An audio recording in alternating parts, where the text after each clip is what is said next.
Bom, então vamos lá. A gente parou quando estava falando da hipoglicemia, que ainda você disse do seu pai, né? Que ele pedia para não colocar nada líquido na boca dele a hora que ele caísse, não era assim? Então isso aqui eu lembro que a gente ainda abordou. O que fazer no momento de hipoglicemia de um paciente diabético? Que a hipoglicemia ela é tão grave quanto a hiperglicemia, ou até mais grave, porque a pessoa pode evoluir rapidamente para coma. E aí a hiperglicemia, que é uma outra complicação do diabetes, as possíveis causas seriam o consumo inadequado de carboidrato, ou uma dose inadequada de insulina ou da medicação, principalmente associada ao uma associação inadequada de insulina ou medicação com a dietoterapia. Porque às vezes a gente se a gente fizer uma contagem errada de carboidrato, né, por exemplo, a pessoa, boa noite, pode entrar. A gente fez o cálculo, vai consumir, ele naquela refeição teria teoricamente 45 gramas de carboidrato, precisaria de 3 unidades de insulina.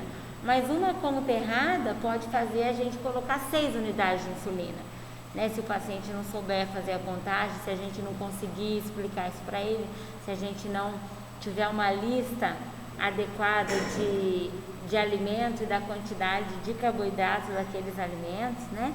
E aí a pessoa pode aplicar uma dosagem de insulina muito maior do que o carboidrato que ela consumiu. Ou o contrário, ele pode colocar uma insulina menos do que ele consumiu, ou não cuidar da alimentação e padronizar a medicação independente do que se come. Mecanismos de alerta: taquicardia, palpitações e sudorese. Qual que é o grande problema? Que muitas pessoas têm os sintomas muito parecidos da hiper e da hipoglicemia. Só que uma coisa é diferente, né? O individual. O próprio paciente, com o tempo, ele, por mais que seja parecido, ele conhece esse sintoma é de hipo ou esse é hiper. Mas para ele chegar nesse nível, ele teve a primeira hipo, a primeira hiper e não sabia exatamente. Assim como o familiar, quem cuida, quem vive com a pessoa também tem essa facilidade em aprender o sintoma, por mais parecidos que eles sejam. Por exemplo, a sudorese ele pode ter a sudorese tanto na hiper como na hipoglicemia. Mas ele sabe que a sudorese daquela forma acontece mais na hipo. Mas não dá para eu padronizar, gente, se você tem sudorese, você está com hipo. Se você tem taquicardia, você está com hiper.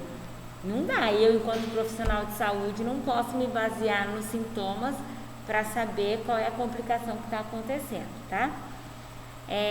Uma unidade de insulina diminui a glicemia em 45 miligramas por decilitro. Quando a gente faz aquela medida de glicemia de jejum, que dá lá 99, 80, 70, né? 110, é sempre miligrama por decilitro, tá? Os hipoglicemiantes orais, eles são classificados de acordo com a forma que eles agem. Então, por exemplo, quem usa o hipoglicemiante oral, geralmente é o paciente que tem diabetes tipo 2. Não é a pessoa, porque assim, quem que usa insulina? Geralmente as pessoas que não produzem insulina, né? Então, quem não produz insulina desenvolveu diabetes do tipo 1, que é um problema, muitas vezes autoimune, mas não tem uma causa exatamente, né? Uma causa definidíssima que diz ele é diabético por tal motivo, né? Então, esse paciente tem um problema na produção de insulina, algo aconteceu com as células beta do pâncreas, e aí ele precisa usar insulina. Agora, a pessoa que não desenvolveu diabetes tipo 1, mas já tem uns 45 anos, ele tem uma alimentação inadequada, come mais do que deveria, come bastante carboidrato, principalmente simples, né? De alto índice glicêmico, então a glicemia fica sempre alta, a insulina fica sempre alta, então ele desenvolve uma resistência à insulina. Ele produz insulina, mas a insulina não funciona, ou funciona pouco. Esse caso vai ser usado a medicação. Agora, pode ser que este do tipo 2 venha precisar de insulina em algum momento, tá? Não é algo assim, nunca vai acontecer. Se usa insulina é o tipo 1, geralmente é o tipo 1, mas muitos diabéticos do tipo 2 evoluem para a insulinoterapia junto com a medicação, certo? Então, uma das medicações são os inibidores de alfa-glicosidase que reduz a absorção de glicose. Então, é uma medicação que vai fazer absorção menor de glicose. Então, você vai absorver menos glicose, vai ter menos glicose sanguínea, beleza? Uma outra medicação é aquelas que diminuem a produção do fígado de glicose, que é a mais utilizada, que é a metformina. Acho que todo mundo já deve ter ouvido falar, né, nessa medicação. Aí tem uma outra medicação que aumenta a utilização periférica da glicose, para aumentar o uso de glicose para a produção de ATP. Aí uma outra medicação, esses são os, não são os nomes comerciais, tá, gente? Esses, né, que estão em negrito, tá? Eles aumentam a secreção pancreática de insulina, só que aí que está. Se o paciente tem uma resistência à insulina, aumentar a insulina não vai fazer tanta diferença assim. Por isso que não dá também para padronizar, tipo, você é diabético, você vai usar tal medicação. Por isso que precisa que o endócrino esteja acompanhando esse paciente. Porque a gente vai tratar de terapia, a gente vai ensinar a fazer contagem de carboidratos, ensinar a quantidade de insulina para aquela refeição, mas assim, a gente precisa, se ele é um paciente que usa essa insulina, quem indicou não pode ter sido a gente, né? E se ele usa medicamento, o médico tem que saber qual é a causa da doença, né? Se é a resistência à insulina, se é uma baixa produção de insulina, né? Qual é a causa do diabetes daquele paciente para ele vir com uma medicação adequada. Tanto que a gente vê, né? Eu não sei se na família de vocês ou vocês têm algum conhecido, mas a gente vê. Descobriu diabetes tipo 2 e dentro de 3 meses está indo no médico, está fazendo uso de fármaco. E a coisa cuida da alimentação, mas não tá dando grandes resultados, porque a medicação não está adequada. Em compensação, tem uns que com 1 mês de medicação já está tudo bem, porque foi adequado ao problema, tá? Então, a terapia nutricional do diabetes inclui a dietoterapia, a atividade física, que é uma forma de usar glicose sanguínea, né? A pessoa que faz atividade física, ela produz ATP mais, então ela usa mais glicose do sangue. É como se fosse um fármaco a dietoterapia, ou a atividade física, por isso que ela é indicada. Agora, também não dá pra gente fazer um paciente obeso, grau 2, 3, e nós indicarmos uma atividade física, não é essa posição que a gente tem que tomar, né? A gente tem que ter a consciência que a atividade física vai fazer o papel de uma terapia medicamentosa para o paciente, mas ele precisa que o médico dê o aval para essa prática de atividade física, dependendo do peso, né, que ele tem, e de algum problema cardiovascular também. Então, a insulinoterapia e uso de fármaco, dietoterapia e atividade física é parte do tratamento, tá? O que falta, o que precisa que cada profissional atue dentro desse ciclo aqui, né? O nutricionista com a alimentação, o educador físico e o médico. Então, o nosso objetivo é manter a glicemia normal, que seria até 99. Ele é mais escuro esse Datashow, né? Aí vocês me perguntam, a gente consegue manter o diabético no padrão? Consegue, mas não é a maioria. É uma minoria, viu, gente?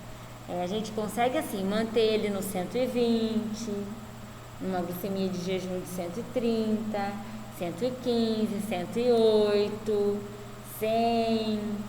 Mas tem aqueles que dá para chegar no 98, 90, 95, mas é mais difícil, tá?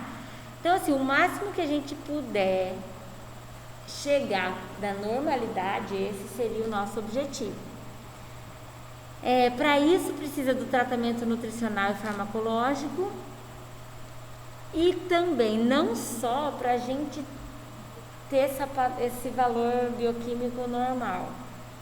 A gente também precisa pensar nas complicações do diabetes, que é muito pior do que pensar só no número, né, no valor bioquímico. Enquanto a glicemia está aumentada além do fisiológico, que o fisiológico permite, porque é normal estar aumentada depois que a gente se alimenta, né? No momento pós-prandial é muito normal, mas não é normal depois de 3 horas que eu me alimentei a minha glicemia continuar alta, né?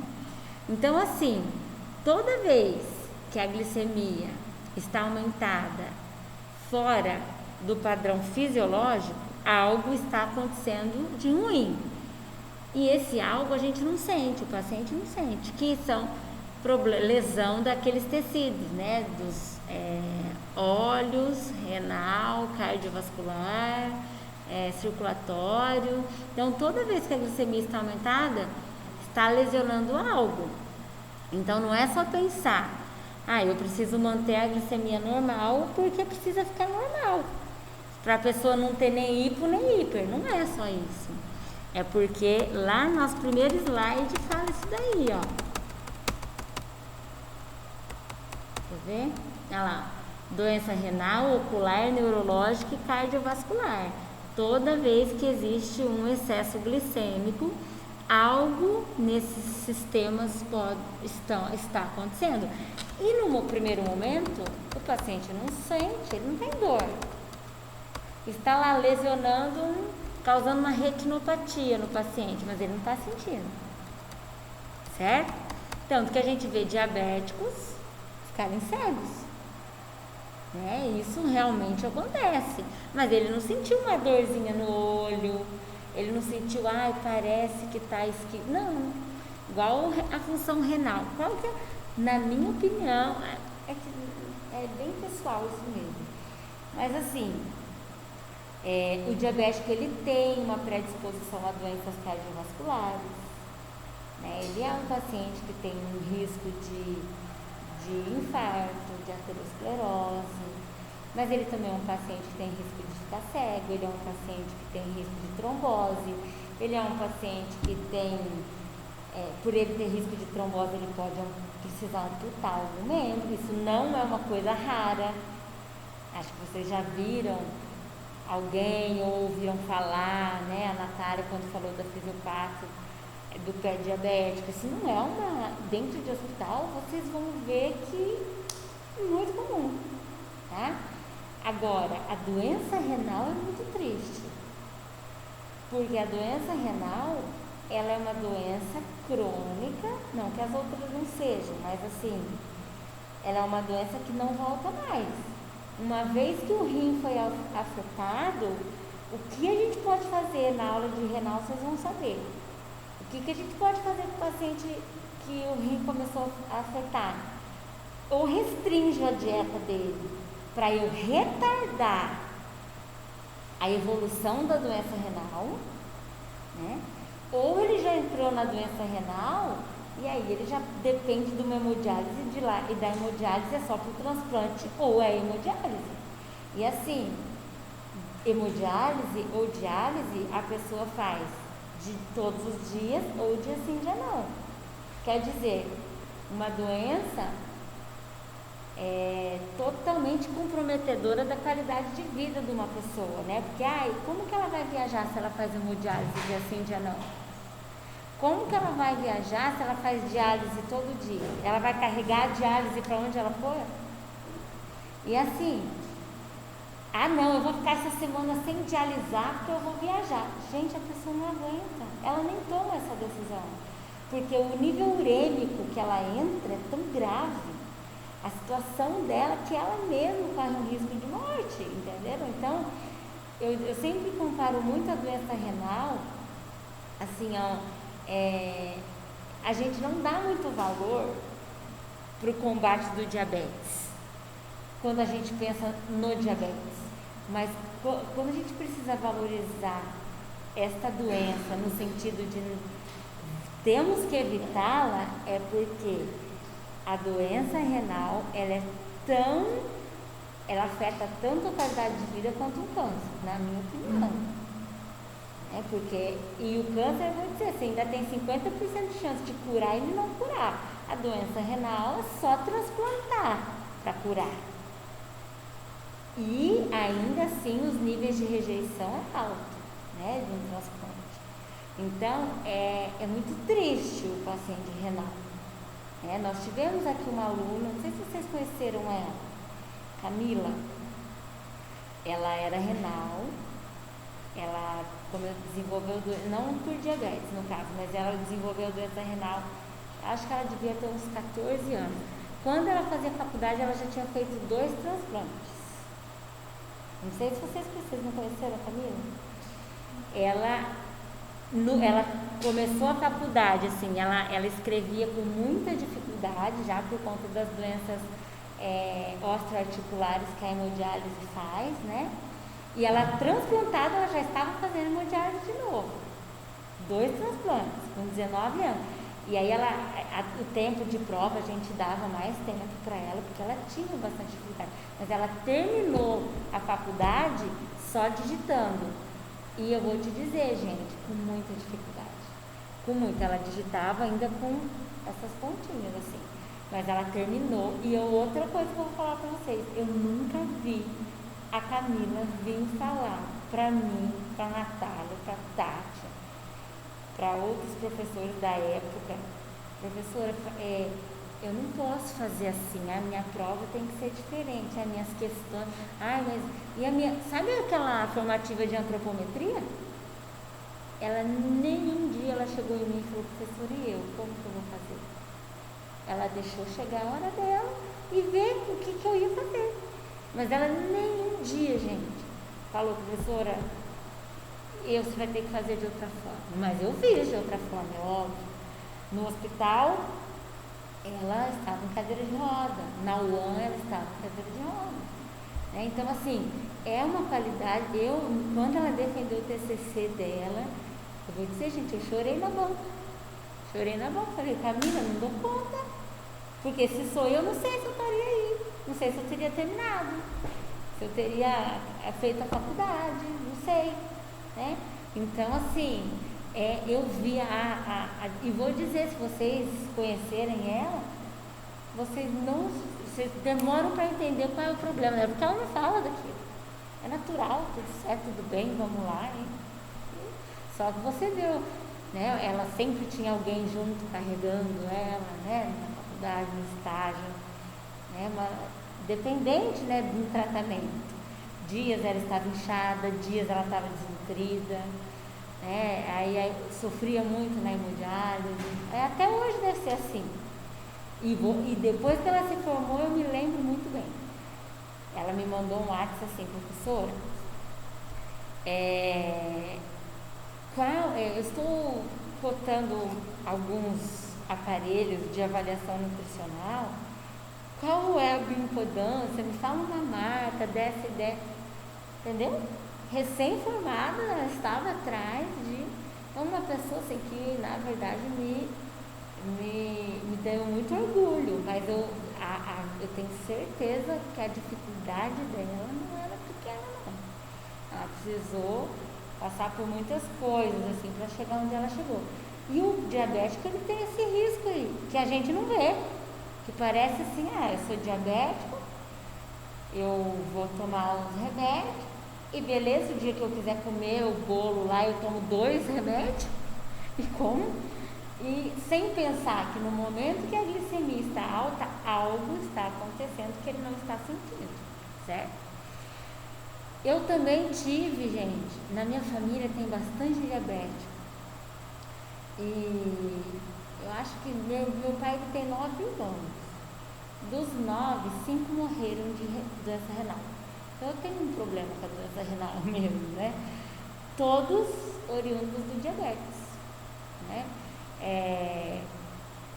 Mas a gente demora. E o meu pai é um paciente, ele é diabético também. Só que ele se cuida muito. Muito, muito, muito, muito. Daquele tipo que ele faz atividade física de manhã e de tarde. Ele vai para Mandaguari de manhã e de tarde, entendeu? Porque uma vez só para ele, pouco. Mas sabe por que ele ficou assim? Porque ele perdeu 5 irmãos, né? Perdeu 5 irmãos. Então, é bem ruim a complicação do diabetes. Que nem sempre a gente valoriza. Outro objetivo, manter o corpo, o peso corporal próximo do que a pessoa quer ou do que a gente tem como objetivo para ela. Lembrando que o que ela quer não é o ideal. O que ela quer e o que você traça é um peso possível, um peso coerente. Nem sempre é o que, né, um peso do papel, teórico. Manter a glicemia normal ou próximo do normal e manter os níveis adequados de lipídios pelo risco de doença cardiovascular.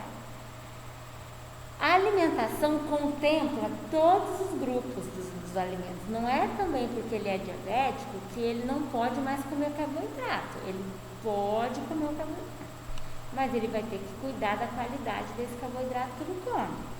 Tem que ser individualizado, porque tem pessoas que estão com tratamento, estão fazendo acompanhamento médico e a coisa está dando certo. Então a dieta é uma. Tem pessoas que estão fazendo tratamento, acompanhamento médico, fazendo atividade física e está dando errado. A dietoterapia é outra. A recomendação energética é baseada no IMC. Se ele é eutrófico, geralmente baseado no IMC, tá? Mas tem uma outra forma. Se ele é eutrófico, vou manter o peso dele, de 25 a 30 calorias por quilo. Se ele tem excesso de peso, de 20 a no máximo 25 calorias por quilo de peso. Ou a gente vai reduzir de 250 a 500 quilocalorias do recordatório 24 horas. O que é isso? Na consulta eu tenho uma noção, de acordo com o que ele me relata, de quantas calorias ele consome habitualmente. Aí eu posso, habitualmente ele está consumindo 3.000. Então eu vou começar com uma dieta de 2.500, depois a partir disso eu vou reduzindo, também é uma outra conduta, tá? Refeições, geralmente 6, não é fixo esse 6, pode ser que tem alguns pacientes que a gente vai dar 8, vai ter aqueles que a gente vai dar 4. O que a gente tem que pensar? Evitar grandes períodos de jejuns por conta da hipoglicemia e evitar excesso, exceder na alimentação, por exemplo. A gente não precisa dar 8 refeições se a pessoa vai comer e já vai ter que deitar, né? Então a gente vai ver o que é mais coerente. 4 é o mínimo, porque se a gente pegar uma pessoa que acorda às 7 da manhã e dorme às 10, né? Nesse período aí vai dar 14 horas. Né? Se eu for dar 4 refeições aí, eu vou dar muito intervalo, dar muito jejum, né? Porque é o café da manhã 7h30, almoço meio-dia, café da tarde às 4 e jantar às 8, e ela vai dormir às 10, quer dizer, eu estou chegando a dar 4 horas de jejum aí entre uma refeição e outra. Ela pode evoluir para a hipoglicemia. Agora, se é uma pessoa que levanta às 7, mas às 7 horas ela já está deitada, o que acontece? Isso acontece. Aí até dá. O que a gente tem que... E nada é também imutável. Você pode planejar uma coisa e não está dando certo, você vai mexer, lógico.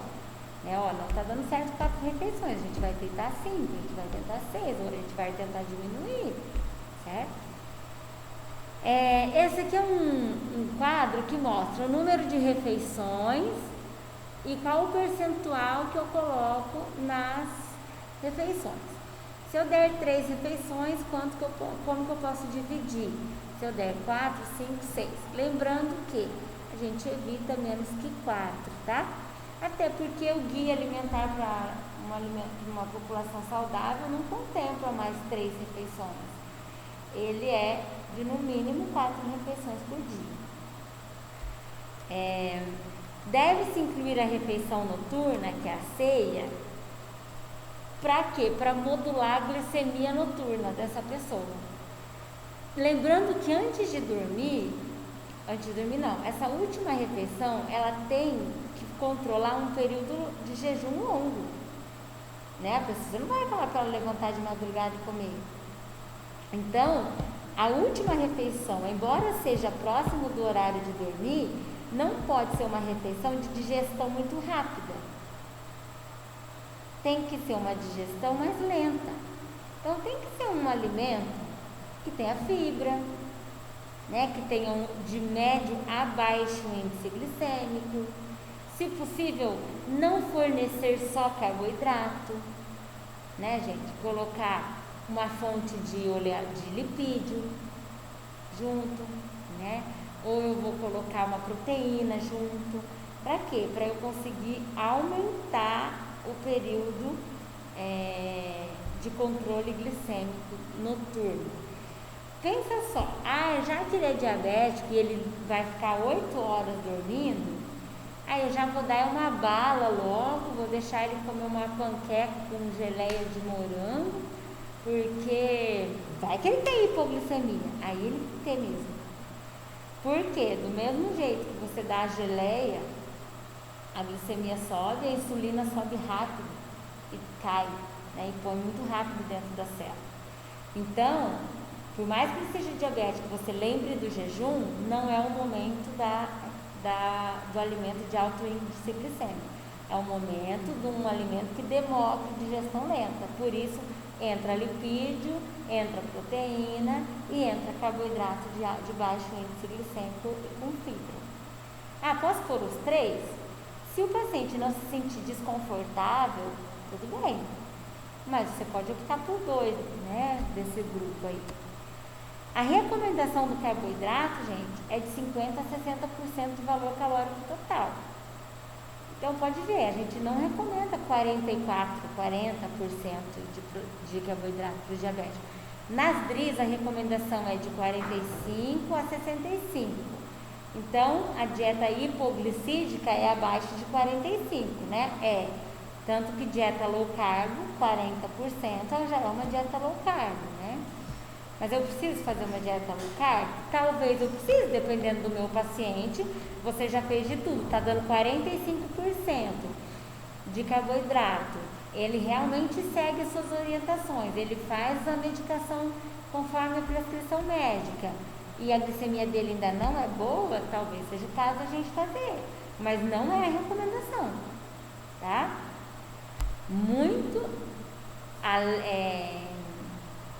Vale muito provavelmente, não é nem o erro, o ajuste da medicação é que deve ser feito, porque a alimentação ela não deve ser hipoglicídica, tá?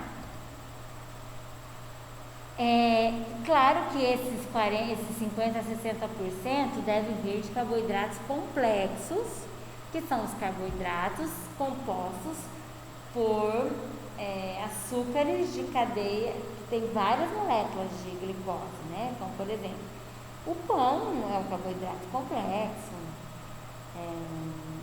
a aveia, né? Um carboidrato complexo. Agora, além de ser complexo, seja rico em fibra. Lembre que carboidrato complexo não quer dizer que é o carboidrato com fibra, que a gente tem isso, né, na cabeça. O simples é aquele composto por açúcares simples, monossacarídeos ou disacarídeos, como o açúcar, o mel, né? Agora, o pão, ele é um polissacarídeo, várias moléculas de glicose formando o amido, ele é complexo. O que a gente indica para o diabético? Complexo com fibra. Pão com fibra. A aveia também é um carboidrato complexo com fibra. A fruta é um carboidrato que não é complexo. Então, é importante eu dar fruta para o diabético associado a alguma coisa. Para a gente melhorar a carga glicêmica dela. Então, a fruta com casca, a fruta com semente, a laranja com bagaço. Junto a isso eu dou uma oleaginosa, ou eu coloco algum grão, né? Uma linhaça, uma chia. Então, eu preciso melhorar a carga glicêmica daquela refeição. Não é proibido, gente, eu dar uma fruta no meio da manhã para o paciente. Não é. Mas se é um tempo pequeno que ele tem para comer, e não dá nem para ele preparar, que eu oriente uma fruta que dê para ele comer a casca. Porque aí eu consigo melhorar a carga glicêmica daquele alimento. Entenderam? Mas não é proibido. Eu já acompanhei assim, quando eu estava no hospital, de professora do estágio, eu cheguei e tinha um aluno lá orientando o paciente, porque ele estava de alta, ele era diabético, e daí o paciente perguntou para ele,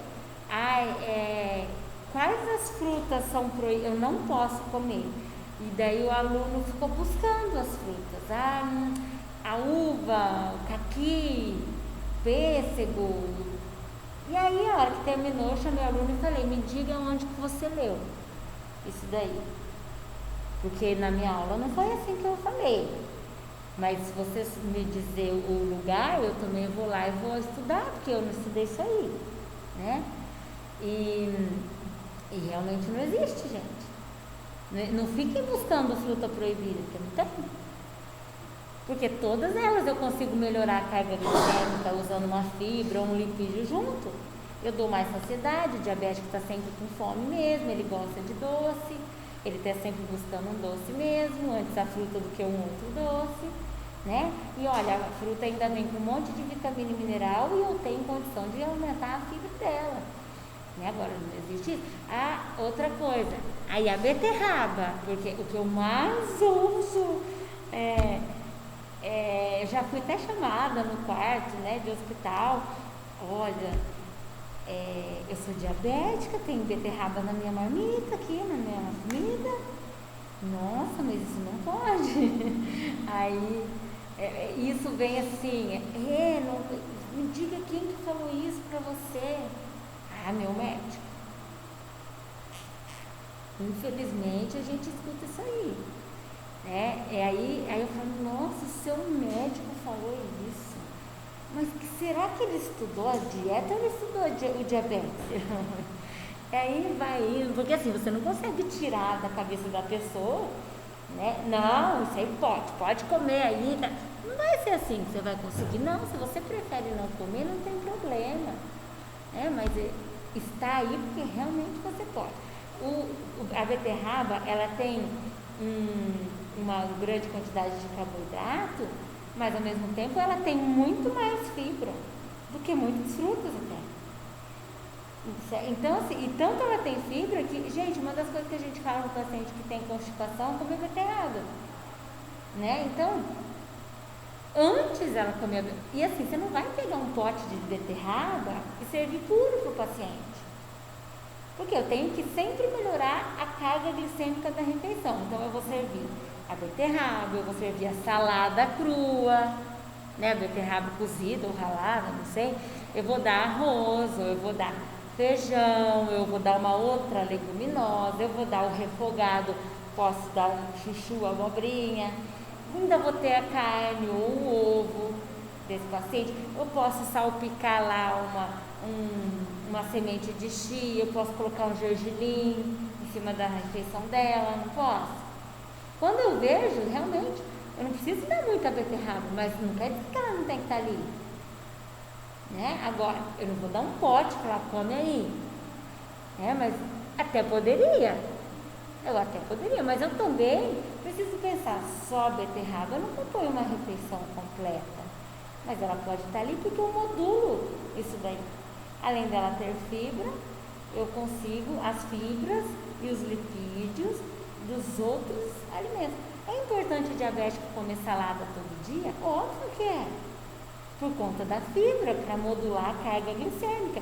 Aí eles perguntam, eu tenho que comer salada tanto na janta quanto no almoço? Sim. Come beterraba e come salada.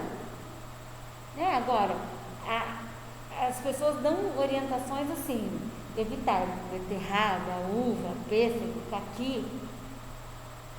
Como aí? Isso daí é orientação de realmente quem não estudou nutrição.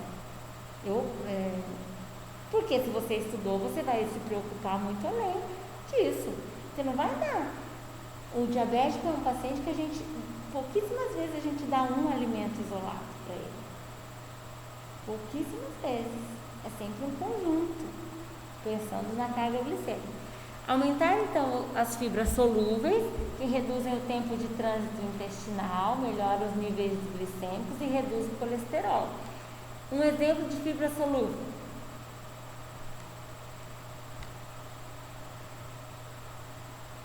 Falem aí para mim.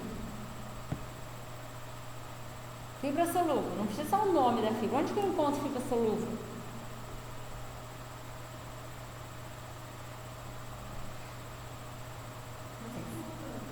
Nas polpas, né? Na polpa da fruta, na polpa dos legumes, eu encontro na aveia, né? Agora, e a insolúvel? Na casca da fruta, nas folhas, eu encontro no farelo de trigo, eu encontro na casquinha da linhaça, a casquinha do feijão, né? Então, a solúvel, ela melhora o nível glicêmico e os níveis de colesterol. E as insolúveis melhoram o tempo de trânsito intestinal. Então, ela deixa mais lento, então ela evita picos glicêmicos também. Então, preferir os carboidratos complexos, atenção ao consumo de sacarose, que vem nos doces, né? Moderar o consumo de frutose e lactose. Moderar é realmente, não é falar para a pessoa não comer fruta, não. A gente tem que melhorar a carga glicêmica. Eu dou a fruta e dou algo junto, para a fruta não fazer pico glicêmico, porque a frutose, vocês lembram que ela é um monossacarídeo? Um disacarídeo, aliás, a frutose da fruta. Então a digestão dela é rápida. Não vou negar isso. Por isso eu oriento comer com a casca, certo? Para a gente já melhorar isso daí. Então eu modulo a refeição neste sentido, mas eu não preciso proibir as frutas, certo? Frutose é um mono mesmo, sacarídeo, não é di não, viu? Eu falei errado. Amido tem absorção mais lenta, se ele tiver fibra, melhor ainda, né? E aí a gente tem que pensar, além disso, no índice glicêmico desses alimentos, que o índice glicêmico é a medida usada para verificar quanto o açúcar no sangue se eleva após consumo de algum alimento fonte de carboidrato. Aí tem uma tabela de índice glicêmico. E aí vocês vão...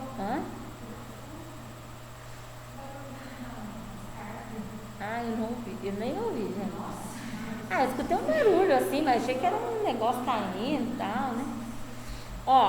Vocês vão falar assim pra mim, professor, eu tô vendo aí a sua lista, o pão francês tem 90 a 100 de índice glicêmico, pão integral lá. Mas a minha lista, ou uma lista que eu vi, ou que me deram, ou que eu encontrei, ou que eu montei, é diferente, professora. E daí? O que eu faço? Qual que é certa? Eu vou te dizer por que as listas de índice glicêmico mudam. Porque para se fazer uma lista de índice glicêmico, a gente escolhe um alimento padrão.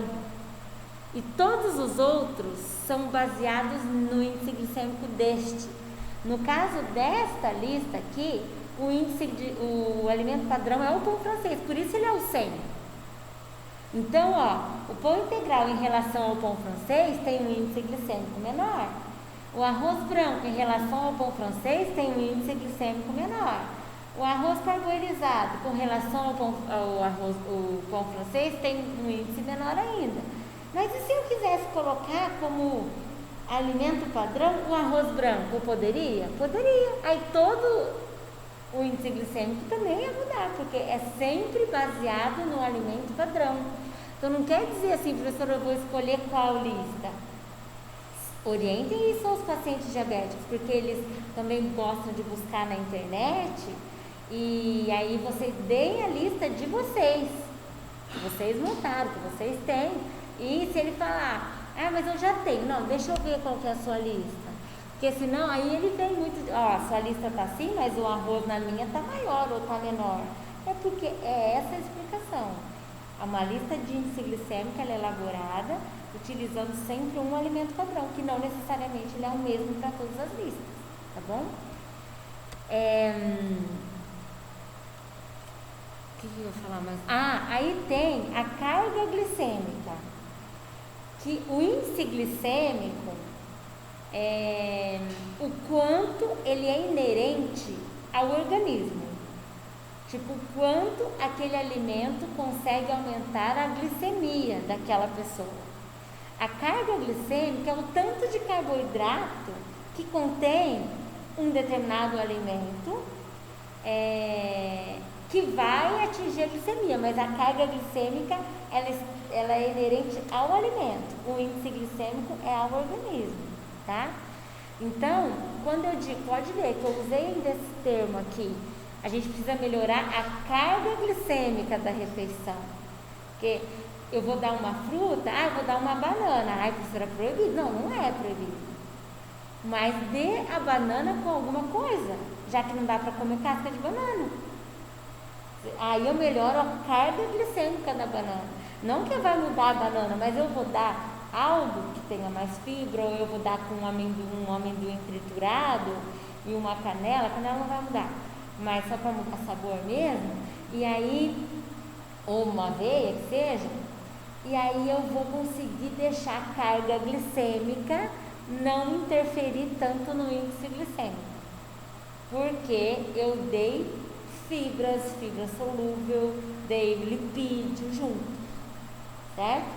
Então, quando eu faço essas modulações é para realmente melhorar a carga glicêmica das refeições, tá bom? Ou do alimento. Uso de adoçantes, os mais utilizados ainda, aspartame, ciclamato, sacarina, acesulfame K, sucralose.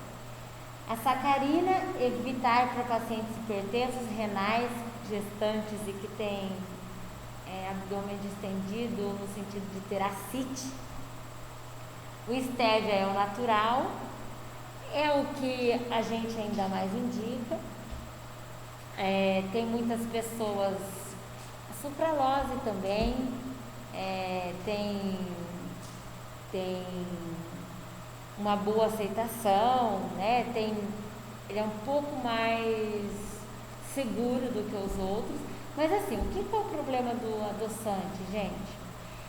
Porque eles não são tão antigos assim.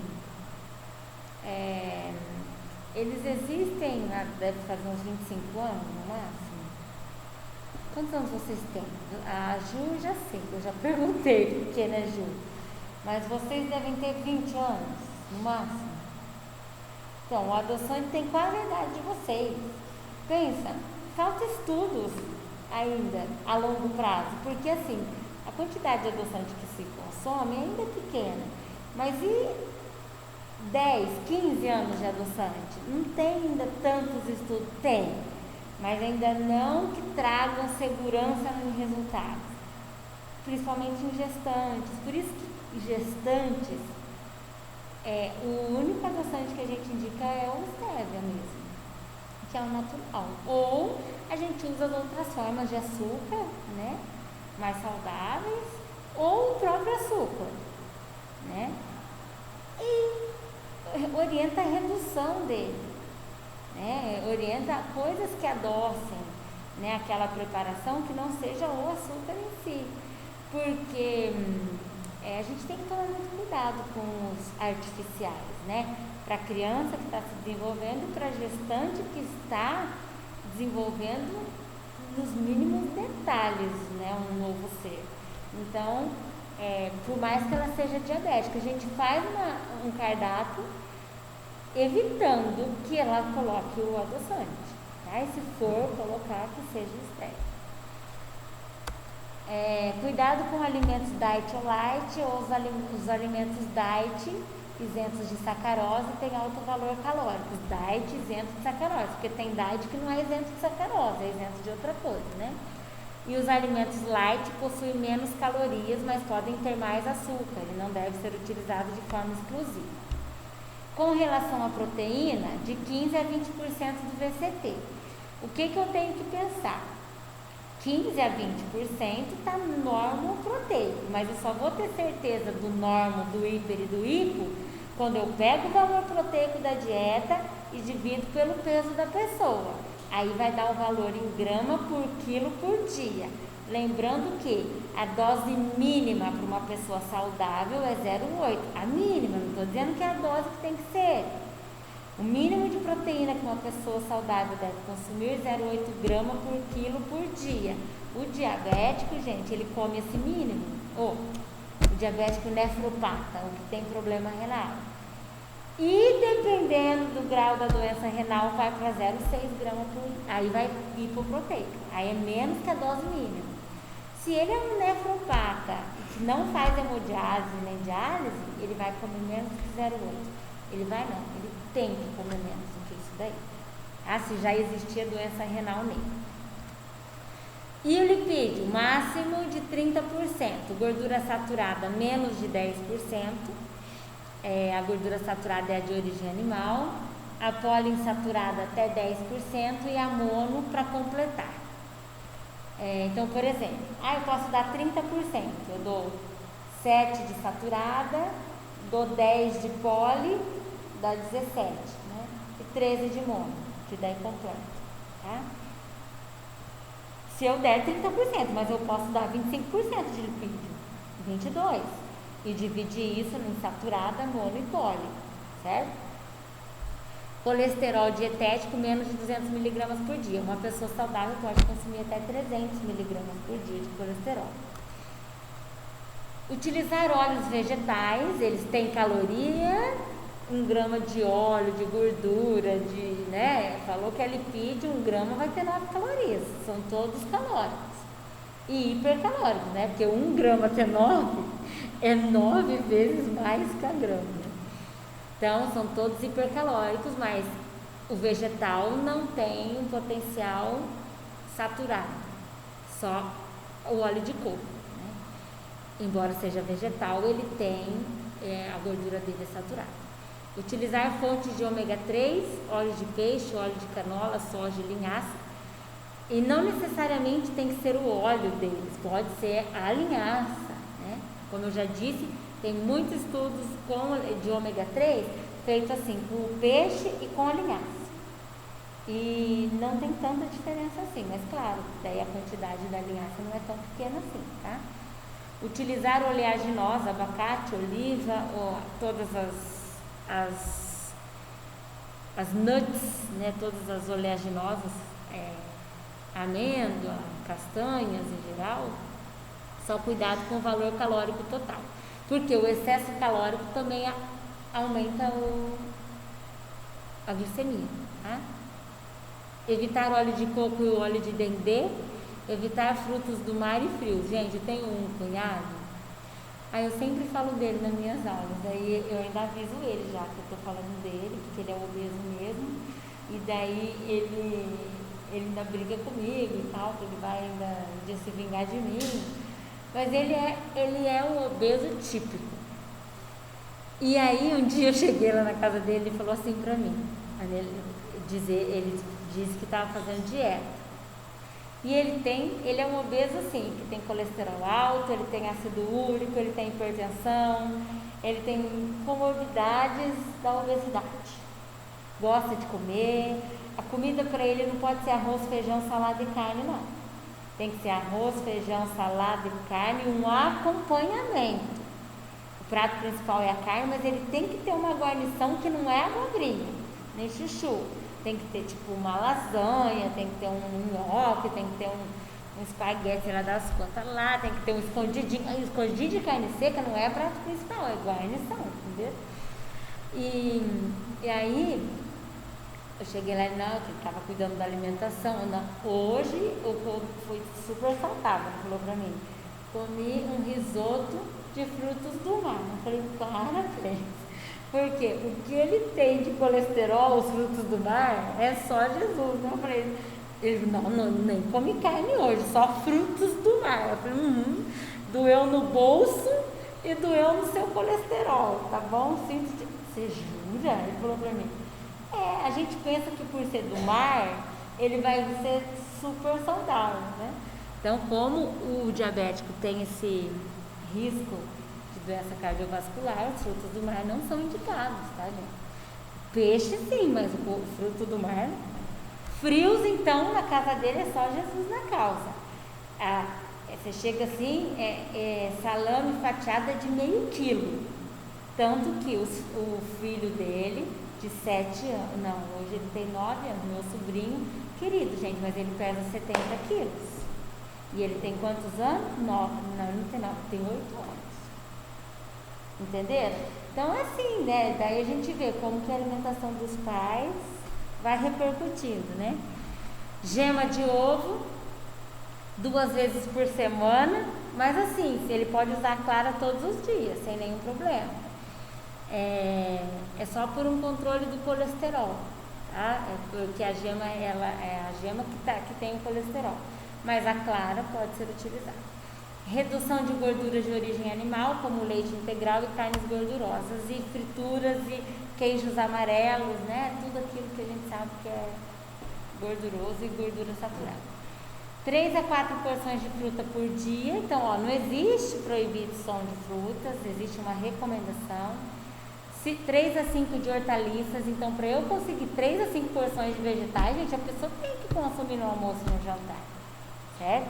Mas o refogado também pode até colocar numa refeição, mas a salada tem que estar. Mas eu não janto, então tá, põe a salada no pão, põe a salada junto com o seu omelete, põe a salada come a torta em um prato de salada, mas tem que ter, ela modula a carga glicêmica dessa refeição. A bebida alcoólica induz a hipoglicemia, agrava a hipertrigliceridemia, como agrava, e gordura no fígado, favorece a cetogênese e, portanto, a acidose. Não deve ser consumida. Claro que se você falar para o diabético assim, ele gosta de tomar uma cerveja, olha, nunca mais. Aliás, não tem o que é nunca mais, mas não dá para ele fazer o consumo de bebida alcoólica um hábito. Então, pela ADA, o máximo são 2 doses, de 1 a 2 vezes por semana, sempre junto com o alimento, nunca em jejum. Isso equivale a 2 latas de cerveja, ou 300 ml de vinho, ou 90 ml de bebida destilada. Lembrando que 1 grama de álcool tem 7 quilocalorias e são calorias não nutritivas, certo? E claro que vocês nunca vão poder colocar isso em uma refeição, ou em uma orientação. Consumir até 2 latas de cerveja, porque a gente não pode orientar o consumo, né? Mas isso é só para conhecimento de vocês, né? O que seria uma quantidade, porque às vezes o paciente chega e fala, olha, amanhã, ou eu tenho um evento, eu gostaria de tomar cerveja, quanto que eu poderia? Vocês podem dizer, mas uma orientação nutricional. Consumir até ou 300 ml de vinho ou 90 ml de bebida destilada, daí vão vir atrás de vocês. Tá bom, pessoal? Alguma dúvida até aqui? Não? Nenhuma pergunta, Rafael? Não?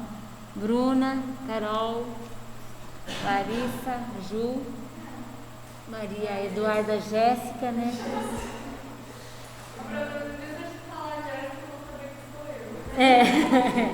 Vai se identificar.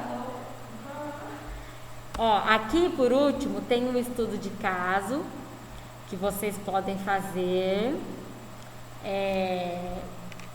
da forma que vocês quiserem fazer a prescrição dietética, que é quantas calorias o paciente precisa, qual a dieta, quantas refeições, né?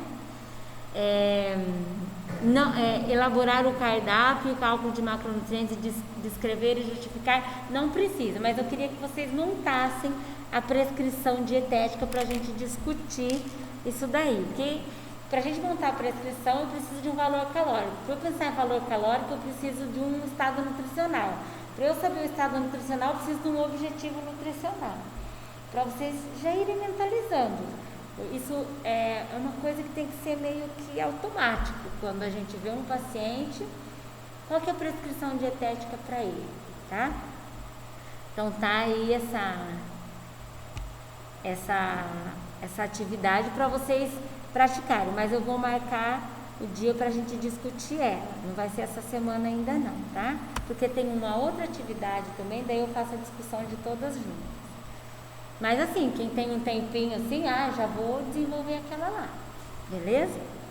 É tudo válido para vocês mesmos.